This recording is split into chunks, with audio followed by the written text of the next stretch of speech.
ஆசீர்வாத கன்மலை ஐக்கிய ஊழியங்கள் வழங்கும் நித்திய கன்மலை வெளிச்சம். ஆண்டவரும் இரட்சகருமாகிய இயேசு கிறிஸ்துவின் நாமத்தினாலே நித்திய கன்மலை வெளிச்சம் என்ற இந்த வார்த்தையிலே உங்களை சந்திப்பதிலே நான் மகிழ்ச்சி அடைகிறேன்.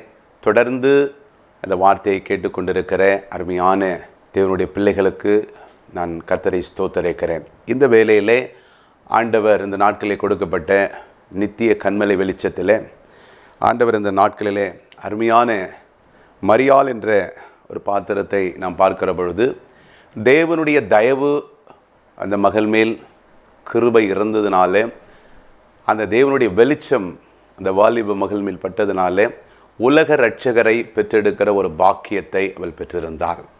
பிரியமானவர்களே, இந்த நாட்களிலே ஆசீர்வாத கன்மலை ஐக்கிய ஊழியத்தின் சார்பாக பூந்தமல்லி பகுதியிலிருந்து ஒவ்வொரு வாரமும் உங்களை இந்த நித்திய கன்மலை வெளிச்சத்தின் மூலமாக சந்தித்து வருகிறோம். அதிலே நாங்கள் ரொம்ப மகிழ்ச்சி அடைகிறோம். நீங்களும் வெளிச்சத்தின் பிள்ளைகளாக இருந்து தேவனுடைய ராஜ்யத்தை சுதந்திரிக்க வேண்டும். நீங்களும் நானும் சுதந்திரிப்பது மாத்திரமல்ல, அநேகரிலே தேவனுடைய ராஜ்யத்துக்காக திருப்புகிற வெளிச்சத்தின் பிள்ளைகளாக மாற வேண்டும் என்று சொல்லி கர்த்தர் இந்த நாட்களிலே விரும்புகிறார். பிரியமானவர்களே, மலை மேல் இருக்கிற பட்டணம் மறைந்திருக்காது என்பது போல, தண்டின் மேல் இருக்கிற விளக்கு தன்னுடைய வெளிச்சம் மறைந்திருக்காது என்பது போல, தண்டின் மேல் இருக்கிற வெளிச்சம் எப்படி அநேகர்களுக்கு வெளிச்சம் கொடுக்குமோ, அதே மாதிரி கன்மலை மேல் இருக்கிற நீங்களும் நானும் அநேகருக்கு வெளிச்சத்தின் பிள்ளைகளாக இருக்க வேண்டும். வசனம் சொல்லுகிறது, ஒருவன் கர்த்தருக்குள் இருந்தால் அவன் புது சிருஷ்டியாய் இருக்கிறான் என்று வேதம் சொல்லுகிறது. அப்போ பழவைகள் எல்லாம் ஒழிந்து போயின, சகலத்தையும் கர்த்தர் உன்னிலே புதிதாக்குவார் என்ற வார்த்தையின்படி நம்முடைய வேதாகமத்திலே திருப்புகிற பொழுது அநேக வெளிச்சத்தின் பிள்ளைகளை நாம் வாசிக்க முடியும். அந்த வெளிச்சம் ஆண்டவராகிய இயேசு கிறிஸ்து என்ற வார்த்தை, அந்த வார்த்தை தான் நம்முடைய பாதைகளுக்கு தீபமாய் இருக்கிறது, நம்முடைய கால்களுக்கு வெளிச்சமாய் இருக்கிறது என்று சங்கீதக்காரன் சொல்லுகிறான். பிரியமானவர்களே, அவருடைய வார்த்தை நம்முடைய வாழ்க்கைக்கு எப்படி வெளிச்சமாக இருக்கிறதோ, நம்முடைய பாதைக்கு எப்படி தீபமாக இருக்கிறதோ, அப்படியே உங்களுக்கும் எனக்குள்ளும் இருக்கிற அந்த வார்த்தை, ஜீவனுள்ள வார்த்தை, கண்மலையிலிருந்து புறப்படுகிற அந்த ஜீவ தண்ணீரானது சமாதானம் என்ற அந்த வார்த்தை நமக்குள்ளே சமாதானம் பெருகும் பொழுது அது நதியை போல கடந்து போகுமாம். அது போகிற இடமெல்லாம் ஆரோக்கியமும் செழிப்பும் சந்தோஷமும் சமாதானத்தை தரும் என்பதை நாம் அறிந்திருக்கிறோம். ஏனென்று சொன்னால், ஆண்டவர் சொன்னார், உலகம் தருகிற பிரகாரமாய் நான் தரவில்லை, என்னுடைய சமாதானத்தையே உங்களுக்கு வைத்து விட்டு போகிறேன் என்று சொன்னார்.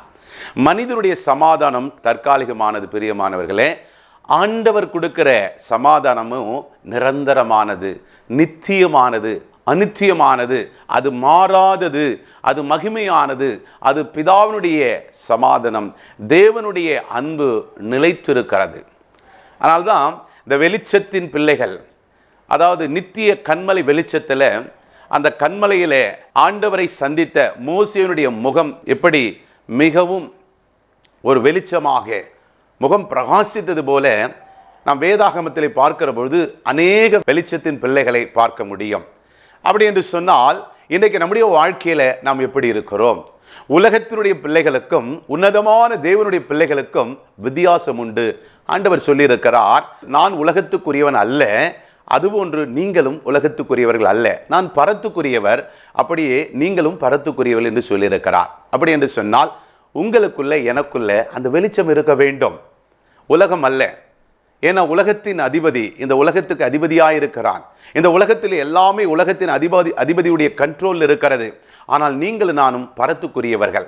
ஆனால் நாம் கீழானவைகளை பார்க்காதபடிக்கு மேலானவைகளை தேட வேண்டும். ஆபிரகாம் அப்படித்தான் தேடினான். அவன் பூமி தாங்கக்கூடாத ஐஸ்வர்யத்தினால் நிறைந்திருந்த பொழுதும் அவன் பரம தேசத்தை பார்க்கும்படியாக, பரம கானானை பார்க்கும்படியாக கூடாரவாசியாய் இருக்கிறான். அதே மாதிரி தான் ஒவ்வொரு வேதத்திலே நீங்கள் எடுக்கிற பொழுது ஒவ்வொருத்தருக்குள்ளே ஒரு வெளிச்சத்தை நாம் பார்க்கிறோம். பாருங்க, இந்த மரியாள் ஒரு வாலிப மகளாய் இருக்கிறாள். அந்த நாட்களிலே இஸ்ரவேல் ஜனங்களுக்குள்ளாக 12 கோத்திரங்களுக்குள்ளாக தேவன் இந்த உலகத்தினுடைய பாவங்கள் அக்கிரமங்களை சகிக்க மாட்டாது பரிசுத்த கண்ணராய் இருக்கிறார். இந்த பூமியிலே மனுக்குலத்திலே ஒரு மனம் திரும்புதல் உண்டாக வேண்டும். ஒரு ரட்சிப்பு உண்டாக வேண்டும்.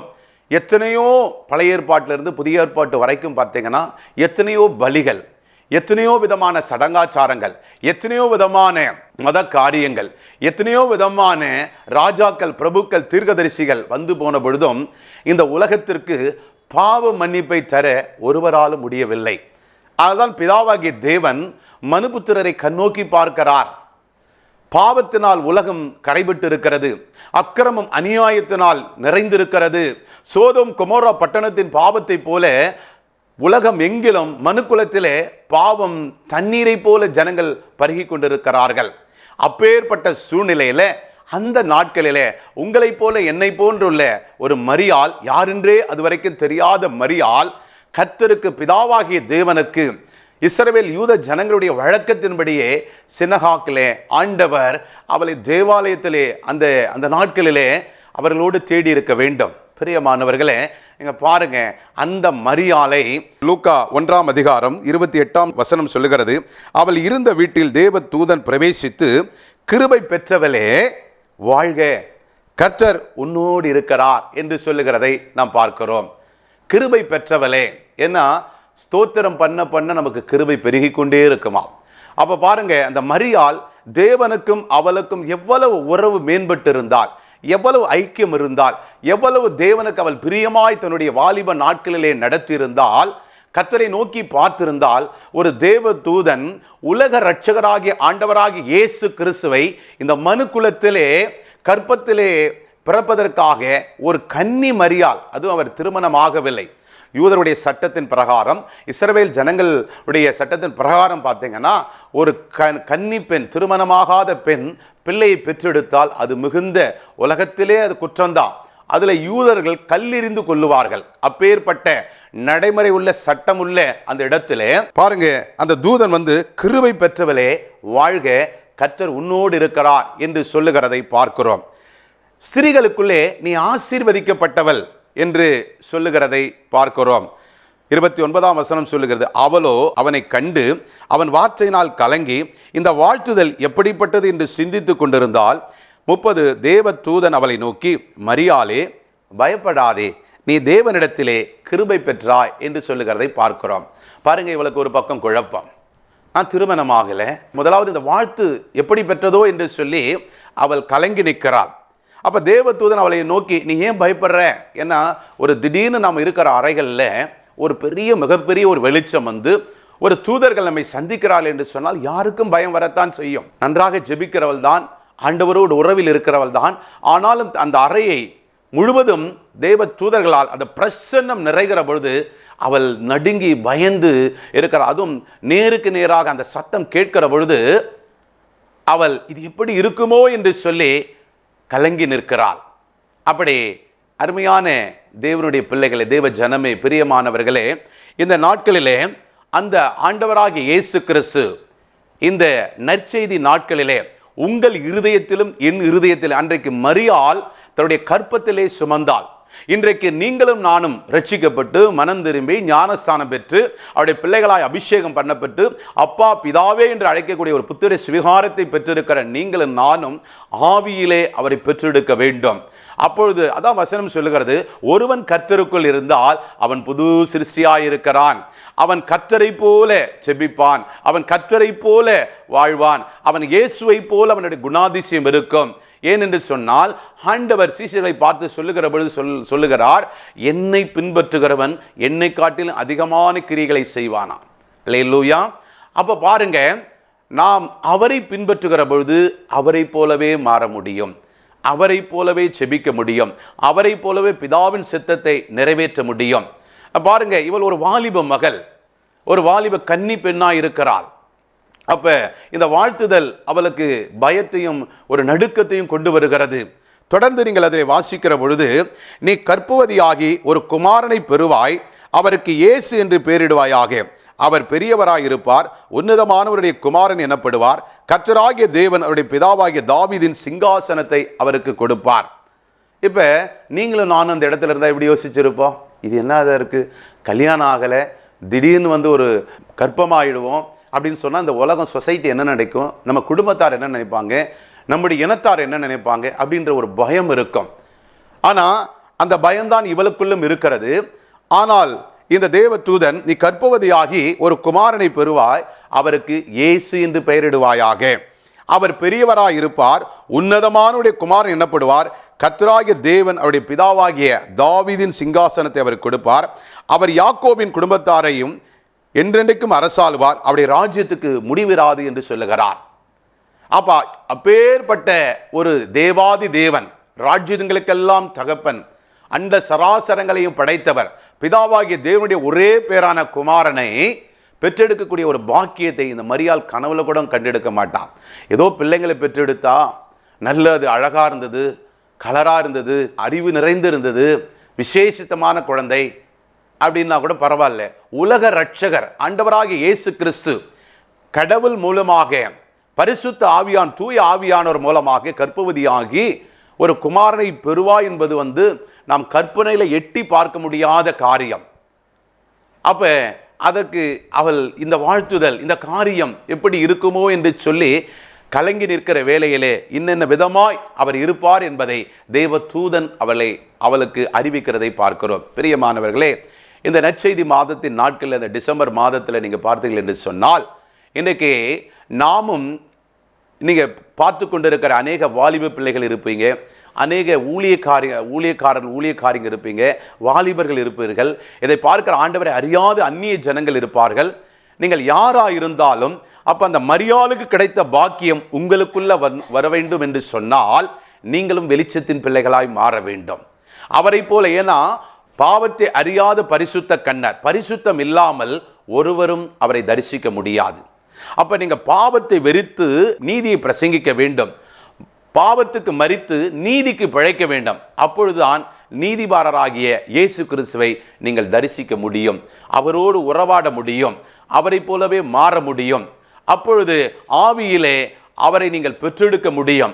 அப்பொழுது அநேகரிடத்திலே நீங்கள் போய் அவருடைய குணாதிசயங்களை காண்பிக்க முடியும், அவரை போல நீங்கள் மாற முடியும். அப்பொழுது உங்களை பார்க்கிறவர்கள் உங்களை அல்ல, உங்களுடைய ஜென்ம சுபாவங்களை அல்ல, உங்கள் பெற்றோருடைய சுபாவங்களை அல்ல, கர்த்தரை பார்ப்பார்கள்.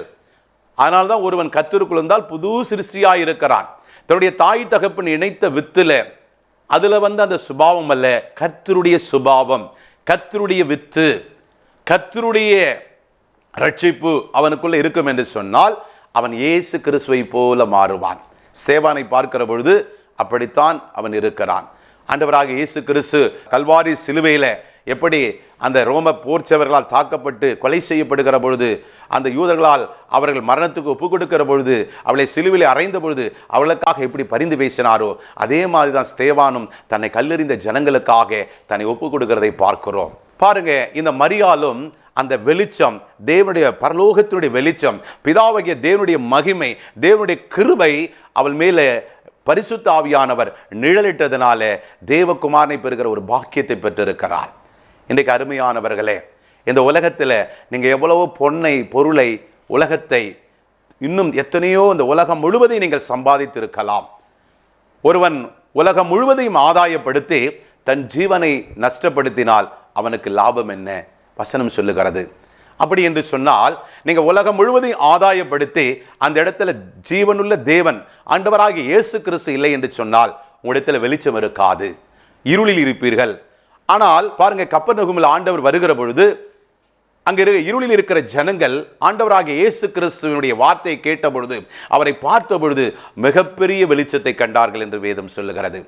அப்ப நீங்களும் நான் எந்த பட்டணத்துக்கு போனாலும், எந்த கிராமத்துக்கு போனாலும், எந்த குடும்பத்துக்கு போனாலும், எந்த ஊழியத்திலே நீங்கள் போய் கலந்து கொண்டாலும் உங்கள் மூலமாய் அந்த ஊழியத்தில் ஒரு வெளிச்சம் உண்டாக வேண்டும். பிரியமானவர்களே, நீங்கள் போகிற பட்டணத்தில் ஒரு வெளிச்சம் உண்டாக வேண்டும், நீங்கள் போகிற குடும்பத்தில் ஒரு வெளிச்சம் உண்டாக வேண்டும். ஒருவேளை நீங்கள் திருமணம் ஆகாத கன்னி பெண்ணை போல, மரியாதை போல இருக்கலாம். அதுதான் உலகத்தார் வழக்கத்தின்படி சொல்லுவாங்க. என்ன சொல்லுவாங்கன்னா, இவன் எங்கள் வீட்டுக்கு விளக்கேற்று வந்த என்ன வெளிச்சத்தின் மகள்னு சொல்லுவாங்க. அதை அவங்க அறியாமல் சொல்கிறாங்க. ஆனால் உண்மையிலே அது மெய்தான். நீங்கள் தேவனுடைய பிள்ளைகளாக இருக்கிற பொழுது உங்கள் மூலம் வெளிச்சம் உண்டாகும். அந்நியர்கள் அதை அறிந்து வைத்திருக்கிறார்கள். தேவனுடைய பிள்ளைகளும் அப்படித்தான். இதை பார்த்து கொண்டிருக்கிற ஏராளமான வாலிப பிள்ளைகள், நீங்கள் ஒரு வீட்டுக்கு திருமணமாகி போகிற பொழுது அந்த வீட்டினுடைய குத்து விளக்கின் வெளிச்சமாய் மாற வேண்டும். அப்போ உங்களுக்குள்ள அந்த வெளிச்சமாகிய இயேசு கிறிஸ்து என்ற வார்த்தையின் வல்லமை இருக்கிற பொழுது நீங்கள் வெளிச்சத்தின் பிள்ளைகளாய் மாறுவீர்கள். அப்போ உங்களை சுற்றி இருக்கிறவர்கள் வெளிச்சமாய் மாறுவார்கள். உங்களை பந்திய சுற்றிலும் இருக்கிற உங்க பிள்ளைகள் ஒலிவமர கன்றுகளைப் போல இருக்க வேண்டும் என்று சொன்னால், அந்த ஒலிவமர கன்றிலிருந்து வருகிற அந்த ஒலிவ எண்ணெய் அபிஷேக தைலத்தை போல உங்க பிள்ளைகள் மேல் இருக்கிற அந்த அபிஷேகம் உங்கள் பிள்ளைகள் போகிற இடமெல்லாம் அநேகளுக்கு அது அபிஷேகத்தை கொண்டு வரும். அப்போ உங்க பிள்ளைகளும் வெளிச்சத்தின் பிள்ளைகளாய் இருப்பார்கள். அதனால்தான் வசனம் சொல்லுகிறது, நானும் என் வீட்டாருமோ வென்றால் கர்த்தரையே சேவிப்போம் என்று சொல்லப்படுகிறது. தேவனுக்கு பிரியமானவர்களே, இதை கேட்டுக்கொண்டிருக்கிற அருமையான தேவனுடைய வாலிப பிள்ளைகளே, ஊழியக்காரர் ஊழியக்காரிகளே, இந்த வார்த்தையை கேட்டுக்கொண்டிருக்கிற நீங்களும் இன்றைக்கு இயேசுவே என் இருதயத்தில் வாரும் என்று சொல்லி யாரெல்லாம் தன்னை நோக்கி கூப்பிடுகிறார்களோ, தேவன் உங்கள் இருதயத்துக்குள்ள வந்தா உங்கள் இருதயத்தில் ஆவி, ஆத்துமா, சரீரம், சிந்தையில் இருக்கிற இருள் மறைந்து வெளிச்சத்தின் பிள்ளைகளாய் மாறுவீர்கள். அப்படியாகத்தான் இந்த மரியாதை குறித்து சொல்லப்படுகிறது. தேவதூதன் அவளுக்கு பிரதியுத்தரமாக, பரிசுத்த ஆவி உன்மேல் வரும், உன்னதமானுடைய பலன் உன்மேல் நிழலிடும், ஆதலால் உன்னிடத்தில் பிறக்கும் பரிசுத்தம் அல்லது தேவனுடைய குமாரன் எனப்படும். இதோ உனக்கு இனத்தாலாய் இருக்கிற எலிசபெத்தும் தன் முதிர் வயதில் ஒரு புத்திரனை கற்பம் தரித்திருக்கிறார். மலடி எண்ணப்பட்ட அவளுக்கு இது 6ஆம் மாதம். 37ஆம் வசனம் சொல்லுகிறது, தேவனாலே கூடாத காரியம் ஒன்றுமில்லை. இதை பார்த்து கொண்டிருக்கிற தேவனுக்கு பிரியமானவர்களே, தேவனுடைய பிள்ளைகளே, இதுவரைக்கும் ஒருவேளை உங்களால் முயற்சி பண்ணி நான் போய் ஆண்டவருடைய சத்தியத்தை சொல்கிறேன், சுவிசேஷம் அறிவிக்கிறேன், சபையில் ஆராதனை செய்கிறேன், பல ஊழியங்களை செய்கிறேன், என்னால் வெளிச்சத்தை கொடுக்க முடியல, எத்தனை பேருக்கு சொன்னாலும் நான் சொல்லுகிற வார்த்தையை கேட்கலன்னு சொல்லி நீங்கள் ஒரு விதமான சோர்வோடு இருக்கிறீங்களா? ஆண்டவர் இன்றைக்கு உங்களை பார்த்து சொல்லுகிறார், நீ வெளிச்சத்தின் பிள்ளை, நீ உலகத்தின் பிள்ளை அல்ல. உலகத்தில் இருப்பவனை காட்டிலும் உன்னில் இருக்கிற நான் ஆண்டவராக இயேசு கிறிஸ்து பெரியவர் என்று சொல்லுகிறார். அப்ப அவன் நாமம் தரிக்கப்பட்டு அவர் நாமத்தை நீங்கள் எந்த இடத்துல எப்பேற்பட்ட சூழ்நிலை நீங்கள் பிரஸ்தாபப்படுத்தினாலும் கர்த்தர் உங்களை வந்து ஆசீர்வதிப்பார். இனி அவர் நாமங்களை நீங்கள் பிரஸ்தாபப்படுத்துகிற பொழுது கர்த்தர் பெரிய காரியங்களை காண செய்வார். இரண்டாவதாக நீங்கள் பார்க்கிற பொழுது லூக்காவின் புத்தகம் 2ஆம் அதிகாரத்தில் 8ஆம் வசனம் சொல்லுகிறது, அப்பொழுது அந்த நாட்டிலே மேய்ப்பர்கள் வயல்வெளியிலே தங்கி ராத்திரியிலே தங்கள் மந்தையை காத்து கொண்டிருந்தார்கள். அவ்வேளையிலே கர்த்தருடைய தூதன் அவரிடத்தில் வந்து நின்றான். கர்த்தருடைய மகிமை அவளை சுற்றிலும் பிரகாசித்தது. அவர்கள் மிகவும் பயந்தார்களாம். பிரியமானவர்களே, பாருங்க, சாதாரண ஆடு மேய்த்திருந்த இடையர்கள், இவர்களுக்கும் ஆண்டவருக்கும் சம்பந்தமே இல்லை. பாருங்க, ஆண்டவருக்கு சத்தரத்தில் இடம் இல்லை, அதனால அந்த குடியில் தங்கும்படியாக மேய்ப்பர்கள் இருக்கிற அந்த மாட்டு கொட்டைகளை தங்கும்படியாக அவர்களுக்கு அங்கு ஒரு இடம் ஒதுக்கப்படுகிறது. அந்த இடத்திலே யோசேப்பு மரியாள் அந்த குழந்தையோடு அங்கு இருக்கிற பொழுது கர்த்தர் பாருங்க, எங்கோ ஆடு மேய்த்து கொண்டிருக்கிற மேய்ப்பர்களுக்கு ஆண்டவர் பிறந்த நற்செய்தி, ஆண்டவர் பிறந்த காரியத்தை பாருங்க, அந்த வெளிச்சம், அந்த நட்சத்திரம் சாஸ்திரிகளுக்கு வழிகாட்டுகிறது, மேய்ப்பர்களுக்கு வழிகாட்டுகிறது. அந்த வயல்வெளிகளே தங்கி ராத்திரியிலே தங்கி தங்கள் மந்தையை காத்து கொண்டிருந்தார்கள். அவ்வேளையிலே கர்த்தருடைய தூதன் அவ்விடத்திலே வந்து நின்றான். கர்த்தருடைய மகிமை அவளை சுற்றிலும் பிரகாசித்தது. அவர்கள் பயந்தார்கள். பாருங்க, மேய்ப்பர்கள், ஆடு மேய்க்கிறவர்கள், அவளை சுற்றி வெளிச்சம் பிரகாசித்தது. நம்ம இன்னைக்கு மேய்ப்பர்னு சொல்கிறோம்ல, ஊழியக்காரங்களை என்ன சொல்கிறோம்? மேய்ப்பர், எங்கள் மேய்ப்பர். நம்ம ஆண்டவராக இயேசு கிறிஸ்துக்கு என்ன பேர்? நானே நல்ல மேய்ப்பன், தன் ஆடுகளுக்காக ஜீவனை கொடுக்கிறான். நல்ல மேய்ப்பனும் இருக்கிறான், பொல்லாத மேய்ப்பனும் இருக்கிறான். கூலிக்காக வர மேய்ப்பன் ஒரு ஓநாய் வருகிற பொழுது தன்னுடைய மந்தையை காத்து கொள்ளாமல் ஓடிடுவான் கூலி கிடைச்ச உடனே.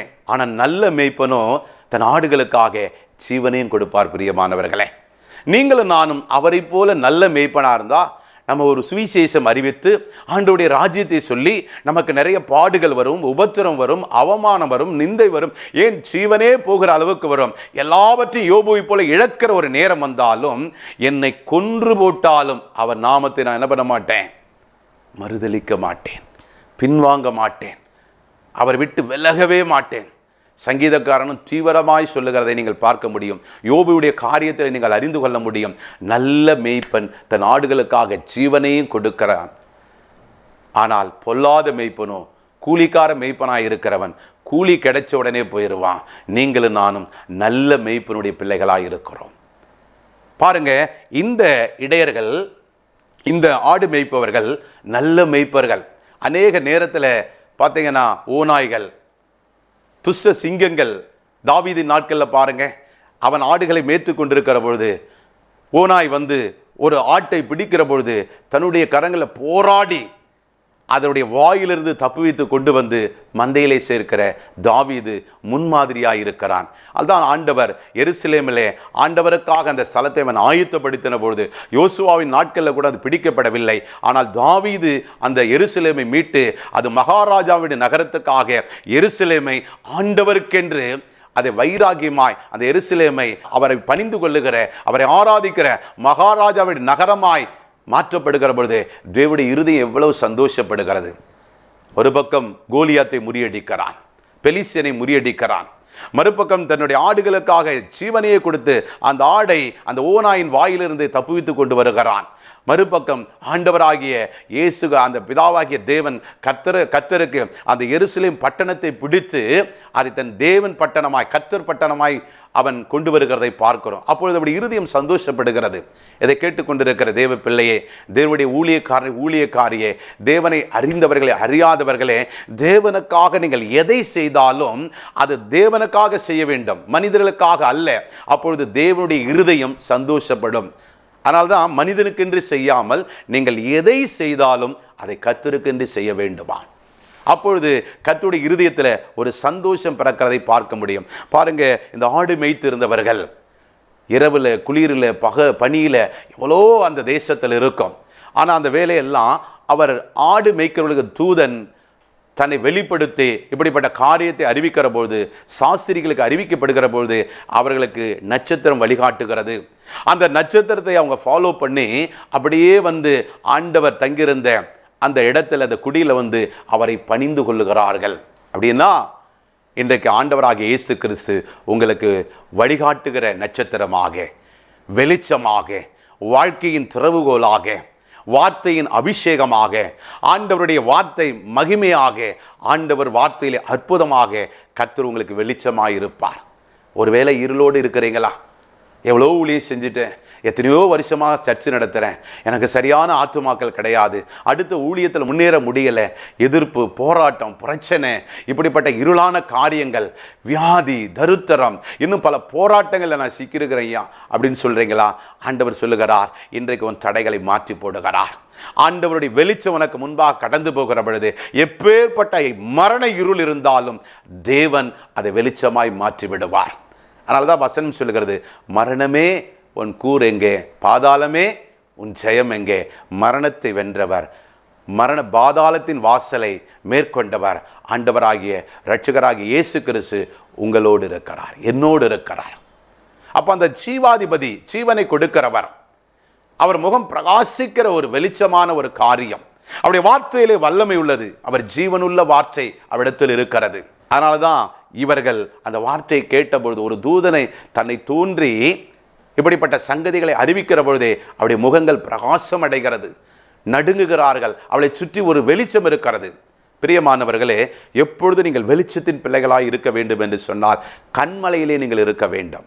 ஆசீர்வாத கன்மலை ஐக்கிய ஊழியத்தில் அதிகமாய் கன்மலை ஆகிய சுவிசேஷம், அவருடைய நாமம், வெளிச்சம் எங்கும், கிராமங்கள் தோறும், பட்டணங்கள் தோறும், வீதிகள் தோறும், குடும்பங்கள் தோறும், பல இனங்கள் தோறும், ஜாதி மதங்களுக்கு அப்பாற்பட்டு எல்லா இடத்திலும் அந்த சுவிசேஷம் என்ற வெளிச்சத்தை, நற்செய்தி என்ற வெளிச்சத்தை கொண்டு போய் சேர்க்க தேவன் கிருபை பாராட்டி இருக்கிறார். பிரியமானவர்களே, நீங்களும் எங்களோடு சேர்ந்து பல கிராமங்கள், பட்டணங்களில் இந்த வெளிச்சத்தை கொண்டு போய் நாம் பிரகாசிக்க வேண்டும், இந்த சுவிசேஷத்தை அறிவிக்க வேண்டும்.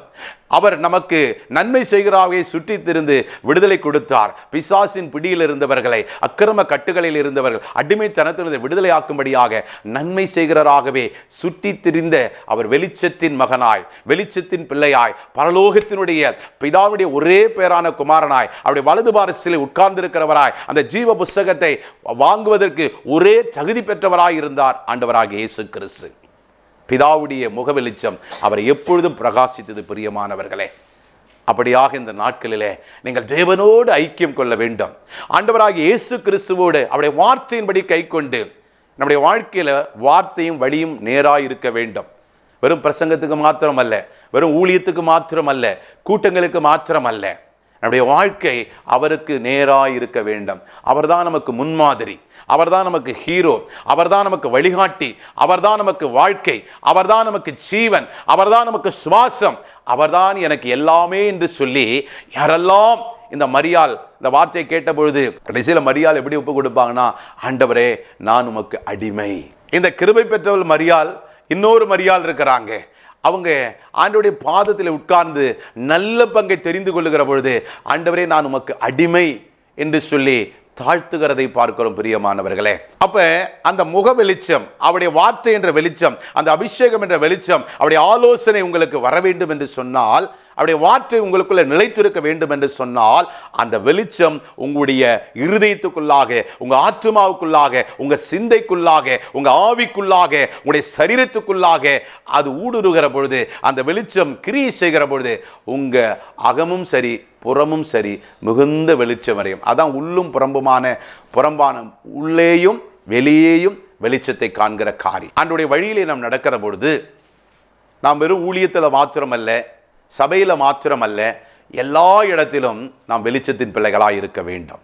எல்லா இடத்திலும் அவர் நாமத்தை தரித்தவர்களாக இருக்க வேண்டும். இன்றைக்கு அநேக ஊழியர்கள் கூட பாருங்க, ரட்சிக்கப்பட்ட கூட பாருங்க, ஊழியத்தில் ஒரு வாழ்க்கை, வெளியில் ஒரு வாழ்க்கை, அப்படி இருக்கக்கூடாது பிரியமானவர்களே. எல்லா இடத்திலும் நாம் அவரை போல இருக்க வேண்டும். ஆண்டவராகிய இயேசு கிறிஸ்து சொல்லுகிறார், இந்த உலகத்தின் அதிபதி வருகிறார், அவனுக்கு என்னிடத்தில் ஒன்றுமில்லை என்று சொல்லுகிறார். எனக்கு நீங்களும் நானும் அப்படி சொல்ல வேண்டும், அவரை போல இருக்க வேண்டும் என்று தான் கர்த்தர் விரும்புகிறார்.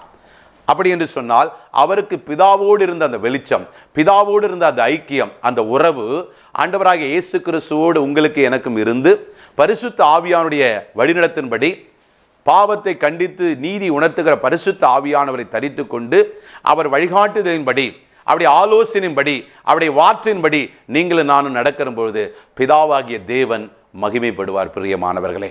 அப்பொழுது உங்கள் முக வெளிச்சம் பிரகாசமாக இருக்கும். உங்களுடைய வழிகளெல்லாம் அவர் உங்களை காக்கும்படி தூதர்களை அனுப்புவார். நீங்கள் போகையிலும் ஆசீர்வதிக்கப்பட்டிருப்பீர்கள், வருகையிலும் ஆசீர்வதிக்கப்பட்டிருப்பீர்கள். ஆதலால் இந்த வார்த்தையை கேட்டுக்கொண்டிருக்கிற அருமையான தேவ ஜனமே, அருமையான தேவனுக்கு பிரியமானவர்களே, இந்த நாட்களிலே இன்றைக்கு நீங்கள் ஒரு தீர்மானம் எடுக்க வேண்டும். அந்த மரியாளை போல, அந்த ஆடு மேய்த்த மேய்ப்பர்களைப் போல, அந்த சாஸ்திரிகளைப் போல நானும் வெளிச்சத்தின் பிள்ளையாய் மாற வேண்டும் என்று சொன்னால், அவரை நோக்கி பார்த்து, அவரோடு உறவு வைத்து, அவரோடு நடந்து, அவருடைய பாதையிலே நான் பின்பற்றி, அவரை ரோல் மாடலாக எடுத்து, அவரை போல நீங்களும் நானும் வாழ்வோம் என்று சொன்னால், கர்த்தர் உங்களையும் என்னையும் வெளிச்சத்தின் பிள்ளையாய் வைத்து, மலைமேல் இருக்கிற பட்டணம் மறைந்திருக்க மாட்டாது என்பது போல விளக்கு தண்டின் மேல் வைத்திருக்கிற வெளிச்சத்தின் பிள்ளைகளாய் உங்களையும் என்னையும் வைப்பார். நம் தலைகளை தாழ்த்தி ஜெபிக்கலாம். மகா இரக்கமும் தயவுள்ள நல்ல ஆண்டவரே, இதோ இந்த அருமையான வேளையிலே ஆண்டவர் நித்திய கண்மலை வெளிச்சம் என்று சொன்ன இந்த வார்த்தையின் பிரகாரம் ஆண்டவரை இதை கேட்டுக்கொண்டிருக்கிற ஒவ்வொரு சகோதரனையும் சகோதரியும் பிள்ளைகளையும் வாலிப பிள்ளைகளையும் ஆண்டவரை பார்த்து கொண்டிருக்கிற ஒவ்வொருத்தரையும் உடைய கரத்தில் ஒப்பு கொடுக்கிறோம். அப்படியே இருளான காரியங்கள் நீங்கி தனிப்பட்ட செப வாழ்க்கையில், குடும்ப வாழ்க்கையில், கையின் பிரயாசத்தில், அவர்களுக்கென்று கொடுக்கப்பட்ட ஊழிய காரியத்தில் எந்த பகுதியெல்லாம் இருளாய் இருக்கிறதோ இன்றைக்கு இயேசு கிறிஸ்து என்ற நாமத்தினாலே அது வெளிச்சமாய் மாற்றத்தக்கதாக, உம்முடைய முகவொளி பிரகாசம் இவர்கள் மேலே படத்தக்கதாக, இப்படி இருதயத்தில் ஒரு மாறுதல் உண்டாகத்தக்கதாக, இப்படி உம்முடைய வெளிச்சம் ஆண்டவரை என்னாலும் ஆண்டவருடைய வார்த்தை வசனம் இப்படி வாழ்க்கைக்கு தீபமாக, ஆண்டவரை பாதைக்கு தீபமாக, ஆண்டவரை வாழ்க்கைக்கு வழிகாட்டுகிற நட்சத்திரமாய் இருந்து நடத்தும்படியாய் செபிக்கிறோம். இவர்கள் மாத்திரமல்ல ஆண்டவரே, இந்த சமுதாயத்தில், இப்படி ஊழியத்தில், ஆண்டவரை படிக்கிற காலேஜில், வேலை செய்கிற இடத்துல, கிராமங்கள் பட்டணங்களில் குடித்தனங்களில் ஆண்டவரை எங்கெல்லாம் போகிறார்களோ இப்படி முகவலி பிரகாசிக்கும்படியாய் செபிக்கிறோம். ஆண்டவரே, இவர்கள் நிழல் படுகிற பொழுதே சுகம், ஆண்டவரே உருமால்களை போட்ட பொழுதே சுகமுண்டானதே, ஆண்டவர் இருளில் இருக்கிற ஜனங்கள் உம்மை பார்த்து வெளிச்சத்தை கண்டார்களே, இதோ இவர்களுக்குள்ளாக கிறிஸ்துவை காண இன்றைக்கு அந்த அபிஷேகம் இதை பார்த்து கொண்டிருக்கிற ஏராளமான பிள்ளைகள், ஊழியக்காரர்கள் யாரெல்லாம் பார்க்கிறார்களோ இதுவரைக்கும் அவர்களுக்கு இருந்த போராட்டங்கள், கண்ணீர்கள், கவலைகள், நோய்கள், எதிர்கால நிச்சயமில்லாத தன்மைகள், ஆண்டவர் விக்கிரக கட்டுகள், ஆண்டவரே நம்பிக்கையற்ற சூழ்நிலைகள் எந்தெந்த இருளிலே கட்டப்பட்டிருக்கிறார்களோ அந்த இருளெல்லாம் நீங்கி இன்றைக்கு வெளிச்சமாய் நீர் மாற்றிருந்ததற்காய் ஸ்தோத்திரம். கர்த்ததாமே அப்படியே ஆசீர்வதித்து இந்த நாளிலே நித்திய கண்மலை வெளிச்சத்தை இவர்கள் மேல் பிரகாசிக்கும்படியாய் ஜெபிக்கிறோம். பிதா, குமாரன் பரிசுத்தருடைய திரியேத நாமத்தினாலே ஆசீர்வதிக்கிறோம். இயேசுவின் நாமத்தில் ஜெபிக்கிறோம் பிதாவே, ஆமீன். பிரியமானவர்களே, இந்த ஆசீர்வாத கண்மலை ஐக்கியத்தின் மூலமாக இம்மட்டும் நித்திய கண்மலை வெளிச்சத்தின் மூலமாக இந்த வார்த்தையை கேட்ட உங்கள் யாவருக்கும் கர்த்தர் ஆசீர்வதித்து வெளிச்சத்தின் பிள்ளைகளாய் நடந்து உங்கள் வெளிச்சத்திலே அநேகர் இயேசு கிறிஸ்துவை காண்ப தேவராஜ்யத்தை கட்டுவீர்களாக. கர்த்தர் நாமம் மகிமைப்படுவதாக. God bless you. அன்பிற்குரியவர்களே, உங்கள் ஜெப தேவைகளுக்கும் மேலும் ஆலோசனைகளுக்கும் எங்களோடு நீங்கள் தொடர்பு கொள்ள எங்கள் முகவரி: ஆசீர்வாத கன்மலை ஐக்கிய ஊழியங்கள், பிளாட் எண் 20, 3வது மாடி, ஜானகி நகர், அனெக்ஸ், காட்டுப்பாக்கம், சென்னை 56.